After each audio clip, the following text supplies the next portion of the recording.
रेशमा जी अपने बच्चों को देखने के लिए तरसती हैं, लेकिन उनके बेटे शहर से गांव आते ही नहीं हैं। कई बार देवकी प्रसाद जी ने अपने बेटे को फ़ोन किया, लेकिन बेटे उनसे मिलने नहीं आए। यहाँ तक कि उनकी माँ की जब मृत्यु हुई तब भी उनको देखने नहीं आए। आज रेशमा जी को इस दुनिया से गए हुए पूरे 15 दिन हो चुके थे, लेकिन उनके दोनों बेटे रोहित और मोहित अभी तक घर नहीं पहुंचे थे। खेत की मेड़ पर बैठे देवकी प्रसाद जी बार बार यह सोचकर दुखी हो रहे थे कि क्या उसके अपने बेटे भी इतने पत्थर दिल और स्वार्थी हो सकते हैं। जिस माँ ने उन्हें कभी भी जरा से दुख तकलीफ का एहसास तक न होने दिया, जिनकी हर गलती के लिए वह लोगों के सामने झुकती रही, कभी उसकी ममता में जरा सी भी कमी नहीं आई। आज वही बेटे अपनी माँ के बीमार होने पर तो नहीं आए और उसके अंतिम समय कंधा देने नहीं आए। बड़े बेटे रोहित ने तो अपनी बीमार माँ के पास पहुँचने की अपनी मजबूरी बता दी थी। उसे माँ से ज़्यादा उस वक्त कंपनी के फ़ायदे के लिए विदेश यात्रा ज़्यादा सही लग रही थी। रही बात छोटे बेटे मोहित की, तो उसने भी साफ कह दिया था कि पिताजी मेरे पास छुट्टियां बिल्कुल भी नहीं हैं। जो थोड़ी बहुत बची हैं उन्हें मैं 2 महीने बाद अपने बनाने वाले नए मकान के लिए खर्च करूंगा, इसलिए मैं नहीं आ पाऊंगा। आप माँ की देखभाल के लिए गांव की किसी महिला को रख लो। यदि पैसे की कमी हो तो मांग लेना। 100 बीघा जमीन के मालिक देवकी प्रसाद जी अपने दोनों बेटों की फितरत को जान चुके थे। रेशमा जी अंतिम सांस तक अपने बेटे बहुओं और पोते पोतियों की एक झलक पाने के लिए तरसती रहीं। वह हर दिन निकलने वाले सूरज के साथ एक आशा भरी निगाह देवकी प्रसाद जी पर डालती और दोनों बेटों की बातों को झुंझुलाते हुए कहती कि उनके यह नहीं आने की बातें सिर्फ मुझे थोड़ा सताने के लिए हैं। मैं अपने दोनों बेटों को बहुत अच्छे से जानती हूँ, क्योंकि बचपन में दोनों भाई मेरे बगैर बिल्कुल नहीं रहते थे, लेकिन अब तो कई वर्ष बीत गए मुझे मेरे बेटे बहू और पोते पोतियों का चेहरा देखे हुए। शायद शहर ने मेरे बच्चों को अपना गुलाम बनाकर रख दिया है। वह अपने आंसुओं को रोकने की कोशिश करती हुई अपनी बात को जारी रखते हुए बोली, हमने अपने बच्चों को पढ़ा लिखा कर बहुत बड़ी गलती कर दी है। क्या उनकी किताबों में कहीं यह जरा भी नहीं लिखा था कि माँ बाप को उम्र के इस पड़ाव में अपने बच्चों के स्नेह और प्यार की आवश्यकता होती है? क्या यह पढ़ाई बच्चों के दिल से अपने माँ बाप के लिए सारी संवेदनाएं खत्म कर देती हैं? हल्के से विराम के बाद वह फिर से बोली, काश हमने अपने बच्चों को अनपढ़ ही रहने दिया होता, तो आज कम से कम वे हमारी आंखों के सामने तो होते। रेशमा जी ऐसे ही रोज कुछ दिनों से बुदबुदाती जा रही थी। बच्चों से जुड़ी कोई भी बात जब उसे याद आती तो बस अपने बच्चों और उनके परिवार से मिलने की जिद पकड़ लेती और कहती, हम कितने बदनसीब हैं, हमारे पोते पोतियों को गए हुए कितने वर्ष बीत गए, लेकिन हम उन्हें मुश्किल से 1-2 बार ही देख पाए, वह भी तब जब उनके मुंह में जुबान नहीं थी। मेरी तो उनसे बात करने की हसरत ही रह जाएगी। कितनी लाचार हूँ मैं। काश कैंसर यह रोग मुझे कुछ दिनों के लिए उनसे मिलने की इजाज़त दे पाता। कहते कहते रेशमा जी खामोश सी हो गईं, तो देवकी प्रसाद जी ने उन्हें सांत्वना देते हुए कहा, तुम चिंता ना करो भाग्यवान, तुम एक दिन ज़रूर स्वस्थ हो जाओगी और फिर देखना हम दोनों अपने बच्चों से मिलने खूब भागते हुए जाएंगे। कहते कहते देवकी प्रसाद जी का गला भी भराया था। वह रेशमा जी के सामने से उठे और यह कहते हुए कमरे से बाहर निकल गए कि बारिश आने वाली है, मैं बाहर सूखते कपड़ों को उठा लाता हूँ। कमरे से बाहर निकलते ही देवकी प्रसाद जी अपने आप को रोक न सके और फूट फूट कर रो पड़े। वह भी तो अपने बच्चों से मिलना चाहते थे, वह भी उन्हें जी भरकर देखना चाहते थे। वह हर त्योहार में घर के सामने की सड़क पर नज़र गड़ाए रहते कि शायद इस वाली बस में उसके बच्चे उनके पास आएंगे। यह वाली नहीं तो अगली वाली बस सही, लेकिन अंतिम बस तक जब कोई नहीं आता तो वह भरी भरी आंखें लिए पड़ोस के परिवार में आए हुए उनके बच्चों को ही खूब सारी मिठाइयाँ बांटते और 2 घड़ी उनके साथ बातें करके उन्हें कहानी सुनाकर अपने गम को हल्का करने की कोशिश करते और उन बच्चों को रेशमा जी के पास भी ले जाते ताकि रेशमा जी का दिल बहल सके और उसे अपने पोते पोतियों की कमी महसूस ना हो पाए। रेशमा जी भी उन बच्चों को बहुत प्यार करती थी, उन्हें उनके पसंद की चीज़ खिलाती और खूब सारी कहानियाँ सुनाती और खूब सारा हंसी मजाक करती। वह बच्चों को बताती कि उनके जैसे उनके भी पोते पोतियाँ हैं। आज वे शायद लेट हो गए हैं, लेकिन वह कल हमारे पास ज़रूर आ जाएंगे। तब देखना मैं तुम्हें उनसे ज़रूर मिलवाऊंगी। आस भरी निगाहों से बस रेशमा जी का चेहरा निहारते रहते।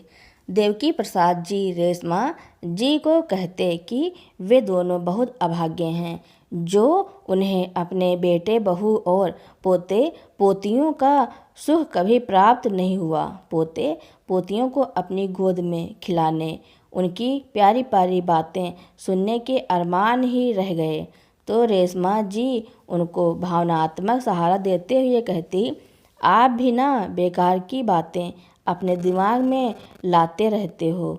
हमारे बच्चों की अपनी ज़िंदगी है, वह अपने पैरों पर खड़े हैं और खुश हैं।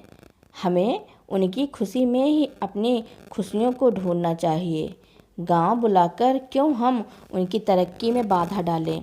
नहीं रेशमा, तुम नहीं समझोगी, ऐसी तरक्की भी किस काम की जो उनसे उनके माँ बाप तक को भुला दे। यह तरक्की का कौन सा रूप है। रेशमा जी देवकी प्रसाद जी के शब्दों में दुख और गुस्सा दोनों झलक रहे थे। कोई बात नहीं जी, जब उनका मन होगा तब आ जाएंगे, अब हम कर भी क्या सकते हैं। वरना दादा दादी की आवाज़ सुनने को तो मेरे भी कान तरस गए हैं। पूरे दिन भर सूना घर खाने को दौड़ता है। न जाने हमारे इस घर को पूरे परिवार के कदमों की आहट कब नसीब हो पाएगी भी या नहीं, और पता नहीं तब तक मैं रहूँगी भी या नहीं। एक बार भी आ जाते तो मैं जीवन की इस अंतिम सांस को भी इसी खुशी के सहारे काट लेती, परंतु न जाने वह दिन कब आएगा। कहते कहते एक गहरी उदासी रेशमा जी के चेहरे पर भी तैर गई। क्यों नहीं आएगा रेशमा, ज़रूर आएगा, बस तुम हौसला रखो, वह हमसे मिलने ज़रूर आएंगे। मेरी उनसे बात हुई थी। कहते कहते देवकी प्रसाद जी की भी आंखें एक बार फिर से भर आईं। वह तो रेशमा जी को बस नाम मात्र का भरोसा दिलाने की कोशिश कर रहे थे, जबकि रेशमा जी को तो अच्छे से पता था कि पिछले 1 सप्ताह से ही देवकी प्रसाद जी अपने दोनों बच्चों को फ़ोन कर रहे हैं, लेकिन वह है कि उनका फ़ोन उठाते ही नहीं, क्योंकि उन्हें अच्छे से पता है कि पिता उन्हें हमेशा की तरह घर आने के लिए कहेंगे। उनकी बीमार माँ का वास्ता देकर उन्हें घर बुलाएंगे, जिसका जवाब उनके पास नहीं होगा और उन्हें एक नया बहाना बनाना पड़ेगा। आज देवकी प्रसाद जी ने दोबारा अपने बेटे के पास फ़ोन लगाया तो इस बार उनके बड़े बेटे रोहित ने फ़ोन उठा लिया। देवकी प्रसाद जी ने रोहित से हालचाल पूछने के बाद एक फरियादी की तरह सवाल किया, बेटा घर कब आ रहे हो? तुम्हारी माँ की तबीयत अब ज़्यादा खराब हो रही है, वह तुम सब लोगों से एक बार मिलना चाहती है। कुछ समय निकाल कर सब परिवार आ जाओ। बेटा पिताजी, फ़िलहाल तो बिल्कुल भी समय नहीं है, लेकिन कोशिश करूँगा, पक्का नहीं कह सकता। बेटे का ऐसा जवाब सुनकर देवकी प्रसाद जी की आंखें एक बार फिर से छलछला गईं। इस बार बिना कुछ कहे ही देवकी प्रसाद जी ने फ़ोन रख दिया। रेशमा जी देवकी प्रसाद जी का चेहरा पढ़ चुकी थी। वह बोली, उदास नहीं होते जी, कोई बात नहीं, हमें अब किसी के सहारे की उम्मीद को छोड़ देना चाहिए। हम आपस में ही अपने सुख दुख को बांट लिया करेंगे, जैसे अब तक बांटते आए हैं। शायद हमारी किस्मत में ही ऐसा लिखा होगा। देवकी प्रसाद जी ने रेशमा जी की बात का कोई जवाब नहीं दिया, बस चुपचाप घर के एक अंधेरे कोने की तरफ काफ़ी देर तक लगातार देखते रहे। अपने बच्चों को लेकर रेशमा जी और देवकी प्रसाद जी के बीच में जब भी कोई बात शुरू होती तो वह हर बार एक गहन उदासी के साथ ही समाप्त होती थी। धीरे धीरे ऐसे ही खामोशी के दिन बीतते रहे और एक दिन रेशमा जी रात को सोई तो सुबह उठी ही नहीं। वह इस दुनिया को छोड़कर जा चुकी थी। देवकी प्रसाद जी के लिए तो यह सबसे बड़ा आघात था। रेशमा जी की मौत ने देवकी प्रसाद जी को अधमरा कर दिया। वहीं तो देवकी प्रसाद जी के सुख दुख का एक सहारा थी। दोनों दंपति अपने गमों को साझा कर छोटी छोटी खुशियां तलाशने में लगे रहते थे। काम के लिए तो उन्होंने एक बाई रख रखी थी, लेकिन काम ही सब कुछ नहीं होता। जीवन के अंतिम पड़ाव में सुख दुख साझा करने के लिए जीवन साथी की बहुत आवश्यकता होती है। आज देवकी प्रसाद जी को याद आ रहा था कि जब 3 वर्ष पहले रोहित और मोहित गांव आए थे तो उन्होंने उनके साथ चलने का जिक्र भी किया था। तो रोहित ने यह कहकर बात टाल दी थी कि पिताजी, यहाँ की ढेर सारी ज़मीन हम यूं ही किसी के भरोसे छोड़ देंगे तो यह ज़मीन बर्बाद हो जाएगी, इसलिए आपका यहाँ रहना बहुत ज़रूरी है। मोहित ने भी रोहित के हाँ में हाँ मिलाते हुए कहा था। रोहित ठीक कह रहा है पिताजी, इस बुढ़ापे में शहर का प्रदूषण भरा वातावरण आपकी सेहत के लिए अच्छा नहीं है। बेटों की बात सुनकर देवकी प्रसाद जी ने उसी दिन से अपने दोनों बेटों से सहारे की उम्मीद छोड़ दी थी। बस रेशमा जी का सहारा ही बहुत था, लेकिन अब तो वह भी उन्हें छोड़कर जा चुकी थी। रोहित और मोहित दोनों को रेशमा जी की मौत की खबर पहुंचा दी थी, लेकिन फिर भी उनके पास अपनी मां को कंधा देने तक का वक्त नहीं था। आज रेशमा जी को गए हुए पूरे 15 दिन हो चुके थे। कभी तो बेटे आएंगे, इसी आस में खेत की मेड़ पर बैठे उदास देवकी प्रसाद जी ने एक नज़र आसमान की तरफ दौड़ाई तो सूर्य गहरी खाई में डूब चुका था। उनके विश्वास के एक और पहलू ने आदम तोड़ दिया था। देवकी प्रसाद जी लाठी के सहारे खड़े हुए और कांपती टांगों के साथ धीरे धीरे अपने घर की तरफ बढ़ गए। 2 दिन बाद जब रोहित और मोहित गांव पहुंचे तो गांव में चारों तरफ सन्नाटा पसरा हुआ था। कहीं कहीं पर छोटे छोटे बच्चे जरूर खेलते नजर आ रहे थे। चिंतित होते हुए जैसे ही दोनों भाई घर पहुंचे तो घर के आंगन में मौजूद लोगों की भीड़ को देखकर घबरा से गए।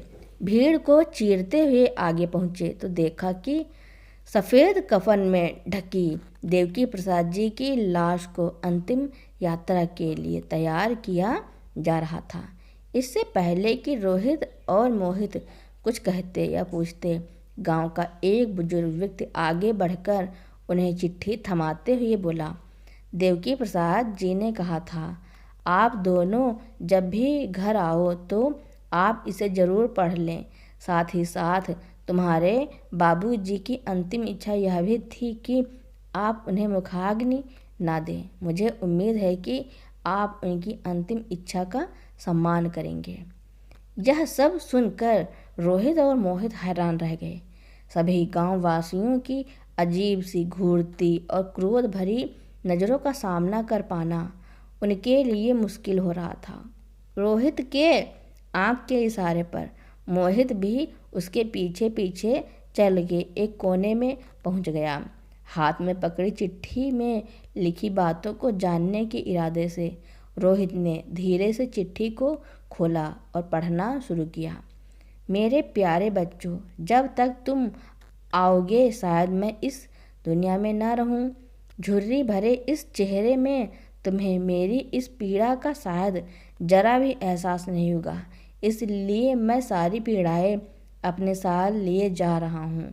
दूसरी बात, जो मैं तुमसे मुखाग्नि का हक छीन रहा हूँ वह इसलिए कि तुम तो कब का मुझे जला चुके हो। बस शरीर को जलाने की सामाजिक औपचारिकता मात्र से वंचित कर रहा हूँ। हो सके तो अपने इस बूढ़े, बीमार और कमज़ोर बाप को माफ़ करना।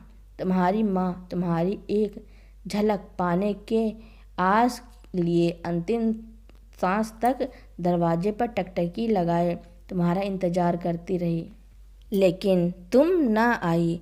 जिस माँ ने तुम्हें हमेशा बुरी नज़रों से बचाए रखा, मुझसे लड़ झगड़ कर तुम्हारी हर इच्छाओं को पूरा किया, उस बीमार बूढ़ी माँ का हालचाल पूछना तो दूर, उसके अंतिम संस्कार के लिए भी तुम्हारे पास समय का अभाव रहा। तुम्हारी माँ के बाद मुझ अकेले को तुम्हारे सहारे की आस बाकी थी। कई बार संदेश भी भेजा, लेकिन तुम फिर भी नहीं आए। मैं इसे भाग्य की विडंबना कहूँ या फिर अपने दिए गए संस्कारों पर शक करूँ, मैं यह नहीं जानता, लेकिन लगता है आज पैसों के लिए रिश्तों का खून बहाना एक आम बात हो चुकी है। लेकिन बच्चों, तुम दोनों मेरी एक बात हमेशा याद रखना, आदमी थक हार कर अंत में उन्हीं ठुकराए हुए रिश्तों की शरण में सुकून पाता है। मैंने सारी ज़मीन और यह पुराना मकान वृद्धाश्रम को दान कर दिया है। मुझे लगा कि जो बेटे अपने माँ बाप की इस अवस्था में देखभाल न कर पाएँ, वह शायद इस ज़मीन और पुराने मकान को भी यूं ही किसी अन्य के सहारे छोड़कर या बेचकर अपनी दुनिया की चकाचौंध में खो जाएंगे। इसी डर से मैं यह कदम उठाने पर मजबूर हुआ।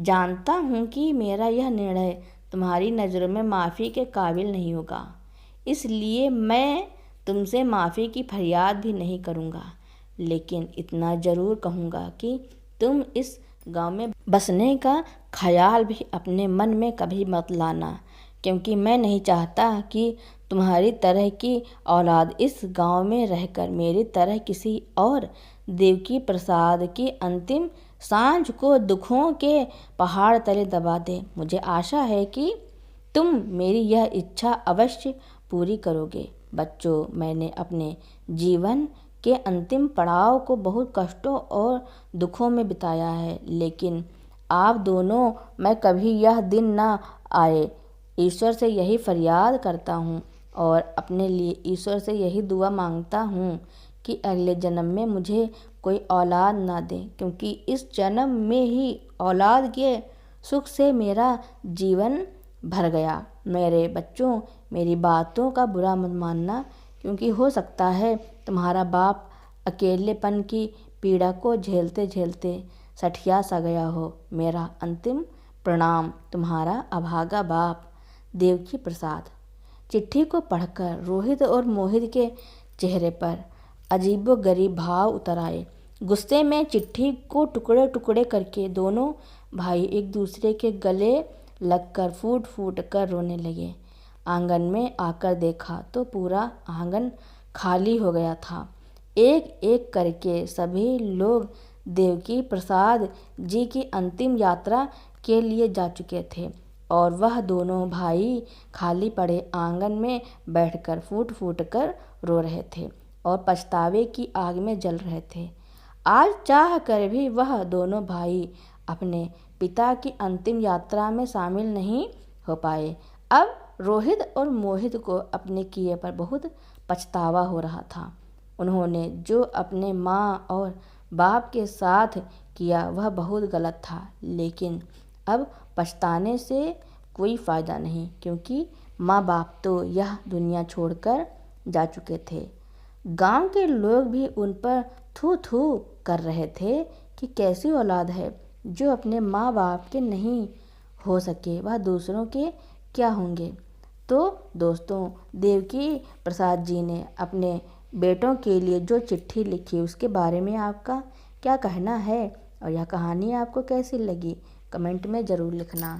मेरी कहानी सुनने के लिए आपका बहुत बहुत धन्यवाद।